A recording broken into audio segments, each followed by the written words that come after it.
Good day mga kateki. May nakuha pala tayong project bandang Guadalupe, Taguig. So ni-refer tayo sa kakilala natin na Homeowners Association, old condominium. Yun nga nung nakapag-down payment sila ang na-receive ko, namili kaagad ako ng mga CCTV equipments, cabling materials at saka yung mga accessories. So nung nakumpleto ko na lahat ng mga kailangan ko, tinesting ko muna lahat sa bahay para sure na walang aberya pagdating dun sa site. So inisa-isa ko per camera pag testing para sigurado na working talaga at walang sira. Pati na yung DVR, hard disk, monitor, power supply para sigurado lang. Para pagkabit doon, wala nang aberya kasi dati hindi talaga ako nagte-testing muna sa bahay dati tapos sira pala. Masyadong hassle nung naikabit na tapos sira pala. Yun, babaklasin na naman tapos papuntang supplier, babalik ka doon. Tapos traffic. So ang hirap, 'di ba? So ngayon ginagawa namin ng team ko, tinetesting talaga lahat bago dalhin sa site para sure lang at tuloy-tuloy yung trabaho. So yun nga mga idol, mga kateki, munting project lang ito, 5 camera lang. So ang power supply nga pala nito, server power supply kasi mas proven na sa akin, hindi siya basta-basta bumibigay. So matagal bumigay. So less back job. Ayun nga lang ang problema. Minsan hindi talaga nisisira, ilang taon na walang sideline.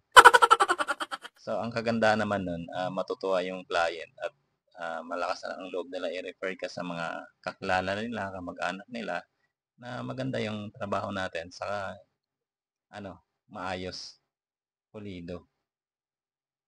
Kaya nakakatuwa rin naman na yung mga ibang customer na re-refer tayo sa mga kakilala nila, mga kamag-anak nila at dagdag income. So yung nga pala, specs ng camera na to ay 2MP, 1080p resolution, analog type. Tapos yung DVR nito 5 series na Dahua brand.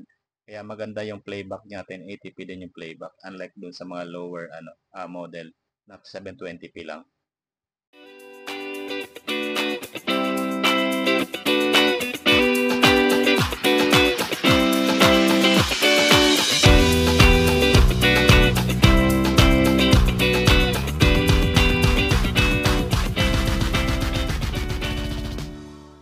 Kinabukasan ng maaga, ready ko na lahat ng mga dadalhin, inipon ko na lahat para ikarga ko lahat sa sasakyan.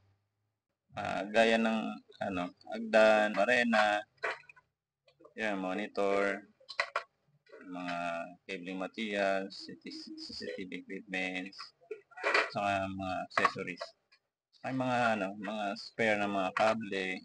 Higit sa lahat, yung toolbox, huwag dapat kalimutan.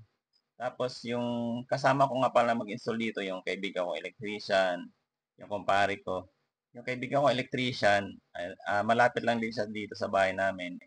So sasabay na lang siya sa akin pag punta sa site. Tapos yung kumpare ko, Nabaliches bayan pa kasi manggagaling. So magkikita na lang kami sa MRT station doon sa bandang Ortigas. So pagdating doon, diretso na kami sa site.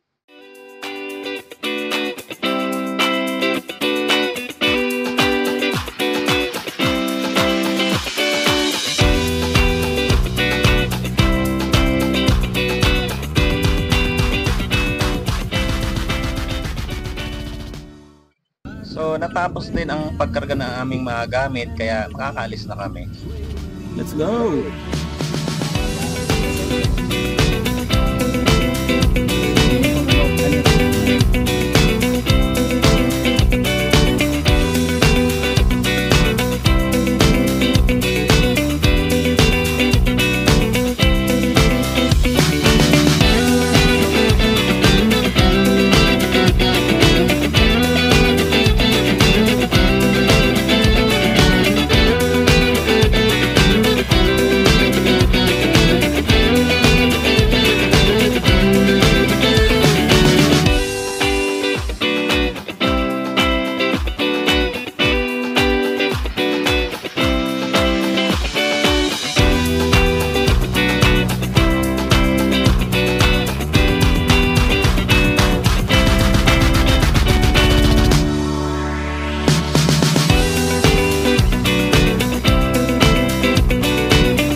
repair job muna tayo mga idol, mga katek, kasi malayo pa ang ating lalakbay.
Dumating na kami sa site at sinalubong kami ni Ma'am Kakat, yung kausap ko.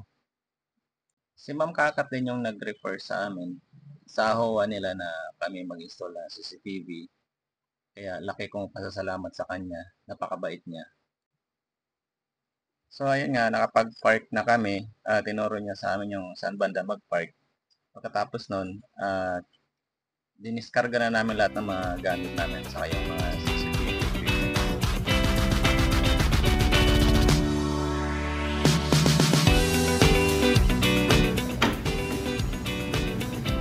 Instalan hanggang 4th floor bawat hallway. Ayan.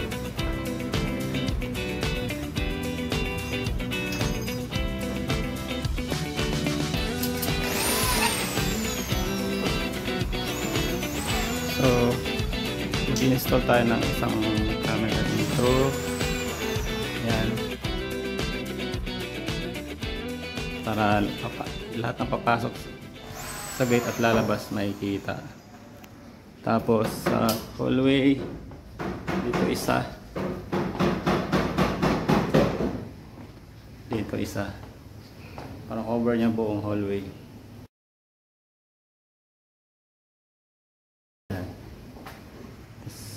So lahat ng floor ganun, same location.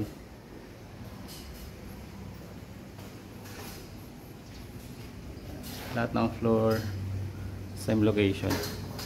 Ayun, gumagawa sila.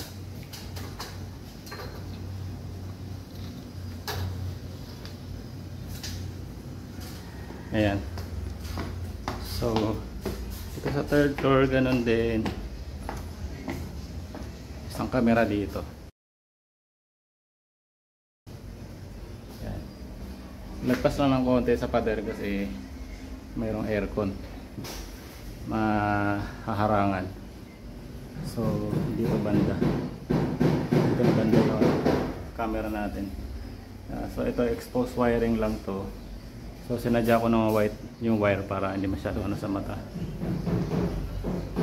Ayan. Tapos yung DVR sa isang homeowners ilalagay, ipopwesto yung DVR. Ayan. So 4th floor ganun din,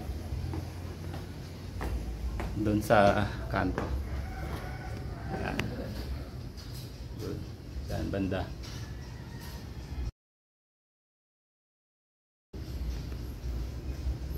Ayan. So inuna namin yung sa labas kasi para hindi na mainit mamaya o umulan, para safe pa yung mga kasama kong gumagawa.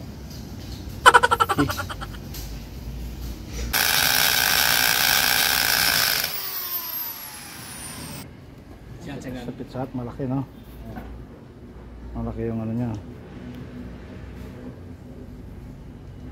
Dito ka, Kuya Joey. Dito ka humawak, baka gumanon sa kanya yung hagdan. Yan. Kasi yung puwersa niya pag ganun. Okay na? Ayos, mamaya na lang natin ayusin.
At yun nga mga idol, mga kateki, pagkatapos ng break namin, ayan, balik trabaho na naman kami ulit. At pagpasensya nyo na yung aking camera kasi nalobat na yung cellphone ko.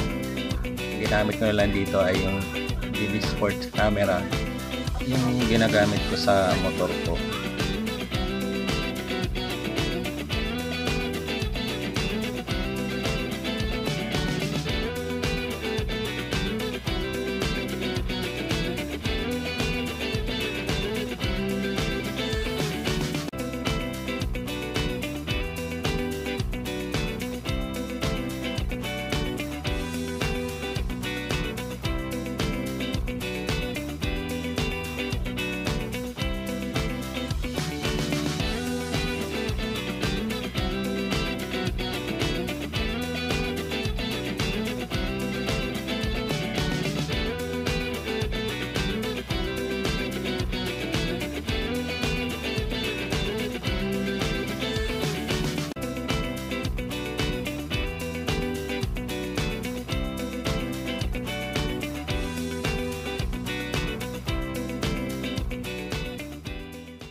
So, nung natapos kami mag-install sa lahat ng mga camera, simula gate, ground floor hanggang 4th floor, doon naman kami sa DVR side, doon sa isang HOA members dahil napagkasunduan nila na sa isang HOA members na lang muna ilagay yung DVR at monitor.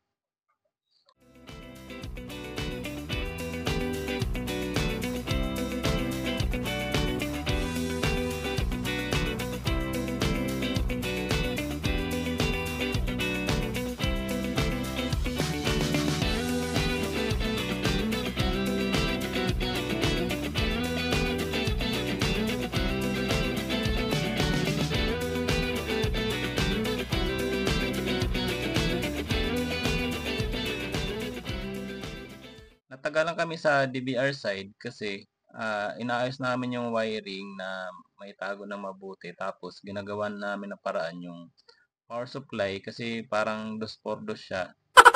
Mahaba, hindi kasya sa IP65 box na malaki.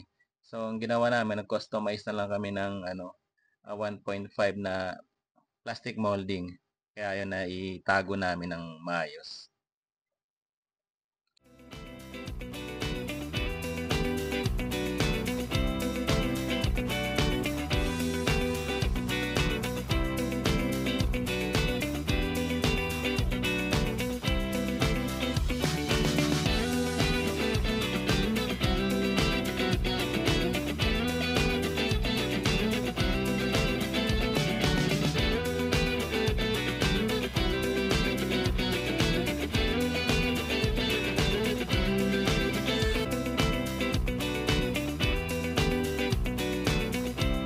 Yun nga mga kateki, mga idol, natapos din sa wakas ang aming CCTV installation at natuwa naman yung client dahil malinaw yung camera, wala siyang waveform, walang kurap-kurap.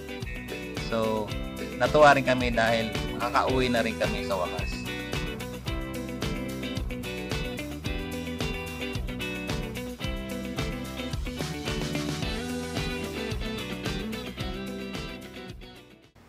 At ayun nga mga idol, mga kateki, natapos din yung munting CCTV project dun sa Guadalupe, Taguig.